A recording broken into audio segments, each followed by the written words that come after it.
اچھا ایک سوال اور بنتا ہے یقیناً کہ پاکستان پیپلز پارٹی کی ہم بات کرتے ہیں، متحدہ قومی موومنٹ کی بات کرتے ہیں، دیگر علاقائی جو شہری تنظیم اور سندھ کی تنظیمیں ہیں، ہم یہ دیکھتے ہیں کہ لاکھ اختلاف صحیح پنجاب جیسا ایک صوبہ پاکستان میں جو ترقی نہیں رکتی، چاہے وہاں حکومتیں تبدیل ہوں، سیاسی تنظیمیں تبدیل ہوں، مگر ایک ترقی کا پہیہ ایک ٹریک پہ رہتا ہے پنجاب۔ تو کیا کراچی اور سندھ کی ترقی کے لیے یہ سندھ کی جماعتیں ایک نہیں ہو سکتی؟ کیا اس سے پیپلز پارٹی کو کوئی نقصان ہوگا یا متحدہ قومی موومنٹ کو بھی نقصان ہوگا کہ وہ بھی نہیں چاہتے کہ یہ ترقی کریں؟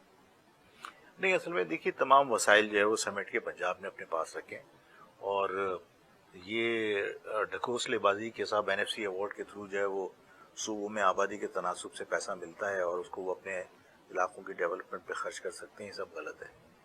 آپ نے یعنی بلوچستان کی آپ مثال لے لیجیے کہ بلوچستان کے اندر جو چیز زمین پہ کلٹیویٹ کر رہے ہیں وہ صوبے کی ملکیت ہے، جو زمین کے اندر سے آپ ایکسپلور کر رہے ہو وہ وفاق کی ملکیت ہے۔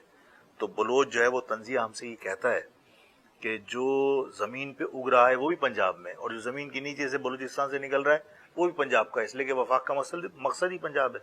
تو وہ تنزیہ ہم سے کہتا ہے کہ زمین کے نیچے سے جو چیز ہمارے یہاں سے ایکسپلور کر رہے ہیں ہم، وہی پنجاب کی ملکیت ہے۔ تو اگر یہ زیادتیاں ہوں گی تو ظاہر ہے کہ آپ کیسے کہہ سکتے ہیں کہ صاحب باقی تمام صوبوں میں ترقی کیوں نہیں ہو رہی؟ آپ نے تو خود جان بوجھ کے روکے ہوئے، آپ نے جو پالیسیز بنائی ہوئی، پھر آپ یہ کہیے کہ قانون سازی کیوں نہیں کر لیتے؟ 56% پنجاب ہے، ٹھیک ہے نا؟ دیکھیے جب آپ بنگلہ دیش آپ کا تھا، آپ کے ساتھ شامل تھا مشرقی پاکستان کی حیثیت سے، تو وہ 56% تھا۔ اس 56% کا مقابلہ کرنے کے لیے پنجاب نے تمام صوبوں کو ملا کے ایک یونٹ مغربی پاکستان کا بنایا اور ایک یونٹ مشرقی پاکستان کا بنایا۔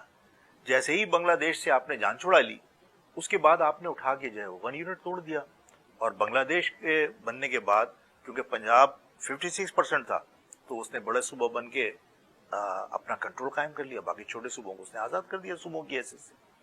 1 یونٹ قائم رہنا چاہیے تھا۔ آج اگر مجھ پہ تعصب کا الزام لگاتے ہیں، 1 یونٹ قائم کر دیجئے، یہ سارے صوبے ختم کر دیجئے، زبان کی بنیاد پر جو قائم کیے گئے صوبے ہیں 1 یونٹ قائم کر دیجئے، تمام لوگوں کو میرٹ کی بنیاد پر آپ نوکری دے دیجئے۔ آپ آبادی کے تناسب سے 56% اسمبلی کی ریپرزنٹیشن پنجاب کے پاس ہے۔ 56% ریپرزنٹیشن ہونے کے بعد باقی تمام صوبے مل کر بھی کیا پنجاب کے کسی قانون کو روک سکتے ہیں یا کسی قانون کو پنجاب کی مرضی کے خلاف کیا پاس کر سکتے ہیں؟ ممکن ہی نہیں ہے، 56% پنجاب ہے۔